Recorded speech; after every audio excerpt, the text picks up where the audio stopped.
निश्चित तौर पर उनके खिलाफ रहमी क्यों, यह सोचने विषय है।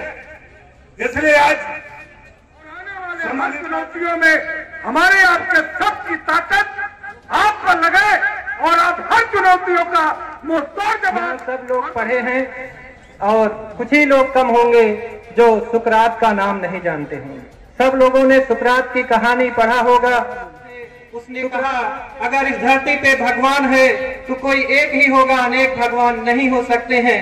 उनके विचार धीरे धीरे देश में फैलने लगे और समाज के विभिन्न वर्गों ने जो लालजी वर्मा को आशीर्वाद देने के नाम पर आज उनके जन्मदिन के मौके पर हजारों की तादाद में आए हैं।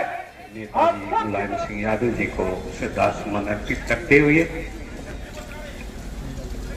आज आप सब लोग हमारे जन्मदिन के अवसर पर यहाँ पर अपना अमूल्य समय देने का काम किया। अच्छी सर्दी के बाद भी आप लोग यहाँ पर इकट्ठा हुए, इसके लिए मैं आप सभी लोगों का हृदय से स्वागत करता हूं, अभिनंदन करता हूं। हमारे बीच में उपस्थित समाजवादी पार्टी के वरिष्ठ नेता, पूर्व जिला पंचायत अध्यक्ष, पूर्व एमएलसी भाई हीरालाल यादव जी, इन सभी संस्थाओं के संस्थापक अध्यक्ष आदरणीय श्री राजाराम वर्मा जी, चेयरमैन इल्फातगंज इरफान अंसारी जी, प्रमुख हमारे भाई शेषनाथ जी, शेष कुमार जी, सुजीत जी, शैलेंद्र जी, आफ्ताब भाई, राजेंद्र चौधरी जी, बाल मुकुंद धुरिया जी, आप सभी लोगों ने यहाँ पर इकट्ठा होकर जो हौसला बढ़ाने का काम किया, उसके साथियों, जन्मदिन हमारा है। हमारी आयु में से 1 साल और कम हुआ और आदरणीय श्री हीरालाल यादव जी ने विस्तार से आज की जो सामाजिक और राजनीतिक संकट है उस पर अपने विचार रखने का काम किया।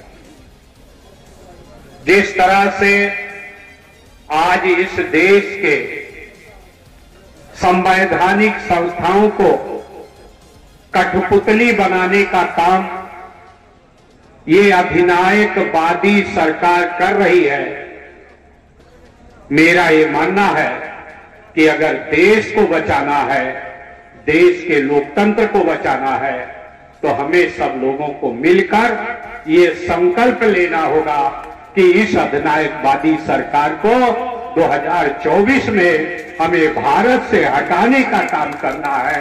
ऐसा मैं अपील करना, हमारे आपके बीच में मतभेद पैदा करके, नफरत की ज्वाला पैदा करके कोई भी घर या देश बड़ा तब बनता है जब आपस में भाईचारा, आपस में प्यार मोहब्बत हो। एक साथ जुटकर हम जब लड़ते हैं तो बड़ी सी बड़ी ताकतों का हम मुकाबला कर लेते हैं। वियतनाम एक छोटा सा देश 12 साल तक अमेरिका से लड़ता रहा, भाईचारा होने के कारण उसका बाल बांका नहीं हुआ। ये आपने देखने का काम किया। इसलिए आज हम सब लोगों को इस बात की आवश्यकता है कि अगर भारत को एक समृद्धशाली भारत बनाने का काम करना है तो जो कल्पना हमारे आजादी के महापुरुषों ने किया था, उसके अनुसार इस देश में जो गैर बराबरी है, जो चाहे वो सामाजिक गैर बराबरी हो, आर्थिक गैर बराबरी हो, उसको मिटाकर समता मूलक समाज की स्थापना करना होगा। बाबा साहब भीमराव अम्बेडकर ने 1949 में इस बात की चिंता करने का काम किया था। डॉक्टर राम मनोहर लोहिया ने भी समय समय पर इस बात के लिए लड़ने का काम किया था।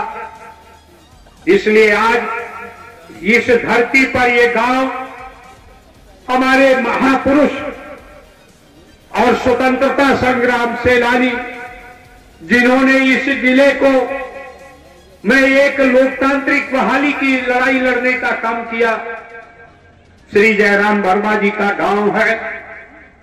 निश्चित रूप से इस जगह पर जब हम इकट्ठा हुए हैं तो हमें बहुत ध्यान से, बहुत विचार से सोचने का काम करना।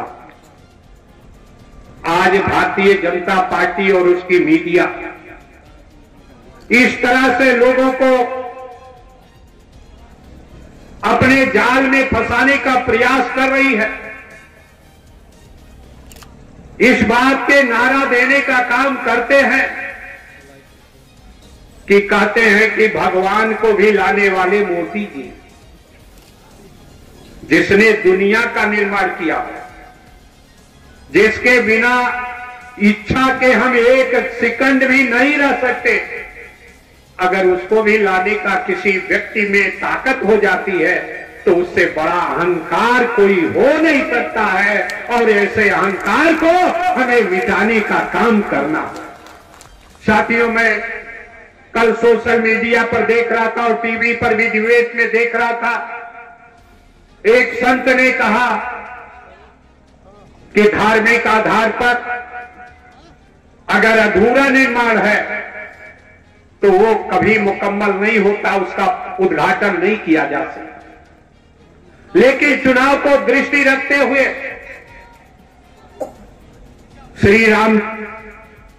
भगवान श्री रामचंद्र जी का अगर जयंती की भी बात करिए तो चैत्र रामनवमी को उनका जन्म हुआ, ये माना जाता है। सबसे अच्छा दिन होता कि चैत्र रामनवमी के दिन ही वो होता कार्य, लेकिन इसलिए 22 जनवरी चुना गया कि उसके बाद आगे आचार संहिता लग जाएगी और जो इंसान, एक छोटा सा इंसान जो आज भगवान को लाने का श्रेय ले रहा है, वो श्रेय नहीं मिल पाएगा। गोदी मीडिया भी उसके लिए चर्चा नहीं कर पाएगी। इसलिए हम सब लोगों को बरगलाने का प्रयास किया गया। आज देश की सबसे बड़ी समस्या है बेरोजगारी।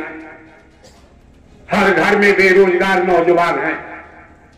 हम उनके लिए रोजगार चाहते हैं और 10,000, 8,000 के नौकरी के लिए एनटीपीसी में भारतीय जनता पार्टी ने प्रयास किया कि अब चतुर्थ श्रेणी पर किसी की भी नियुक्ति नहीं की जाएगी। जो निर्माण का काम कर रहा है, जो मेहनत और परिश्रम का कार्य कर रहा है, वो चतुर्थ श्रेणी को आउटसोर्सिंग से भरा जाएगा। हजारों हजार लोग एनटीपीसी में, मेडिकल कॉलेज में, विभिन्न संस्थाओं में आज काम कर रहे हैं। 8,600 रुपये, 11,000 का, और उसके लिए भी लाइन लगी रहती है। हमारे बेटे करा दीजिए, हमारे को करा दीजिए। कई लोगों को मैंने देखा एनटीपीसी में कि बेचारे 90,000, 1 लाख रुपए देकर आउटसोर्सिंग सी नौकरी पाते हैं और वो भी 1 साल में हटा भी दिए जाते हैं। जो साल भर में मिलना है उतना भी नहीं पाते। इस तरह का अन्याय, अत्याचार हो रहा। अगर इस व्यवस्था को बदलना, गैर बराबरी को बदलना, भ्रष्टाचार को खत्म करना है और रोजगार पाने का काम करना है, बेरोजगारी को खत्म करना, तो निश्चित रूप से इस पूंजीवादी, अहंकारवादी सरकार को हमें मिटाने का काम करना होगा। ये आप सभी लोगों से मेरी अपील है और मैं मानूंगा कि हमारे जन्मदिन पर ये सबसे बड़ा आपका तोहफा होगा, ऐसा आपसे अपील करना चाहता हूं। निश्चित रूप से आज की जो परिस्थितियां हैं, उस परिस्थितियों में आप सब लोग देखने का काम करें। भाई बाल मुकुंद धुरिया जी कह रहे थे था कि हम सब लोग चाहते हैं, हम अपने नेता राष्ट्रीय अध्यक्ष श्री अखिलेश यादव जी का सपना पूरा करना चाहते हैं, उनके लिए लड़ना चाहते हैं। सोनू भाई आ जाइए, आगे आ जाइए, है जगह। तमाम ऐसे हमारी चाहत है, लेकिन उस चाहत को केवल नारा लगा देने से पूरा नहीं होगा। साथियों, हमने बहुत से साथियों को जो बूथ की जिम्मेदारी आपको देने का काम किया गया, बूथ पर लोगों को जोड़ने के लिए आपसे अपील करने का काम किया गया। एक तरफ जैसा भाई बाल मुकुंद धुरिया जी कह रहे हैं कि एक एक घर पे जाकर लोगों का दरवाजा की कुंडी दबाकर और लोगों को जरा बैठाइए, बैठ जाइए, पीछे बैठ जाए, संदीप भाई बैठिए। तो इस तरह की तरीके में नहीं जाना। हम सब लोगों को अपना मानकर कि जैसे हम स्वयं लड़ रहे हैं, अगर एक तरफ इस तरह के लोग हों जो आपकी कुंडी बजाकर आपको कह रहे हैं कि 22 तारीख को आप ये करिएगा, और दूसरी तरफ हम कहेंगे फला लड़ रहे, सब कुछ मेरी जिम्मेदारी होगी, तो फिर उसका मुकाबला हो पाएगा क्या? इसलिए साथियों, आप सब लोगों से मैं निवेदन करना चाहता हूं कि हमें आपस के मतभेद को भुलाकर, हमें आपस के मतभेद को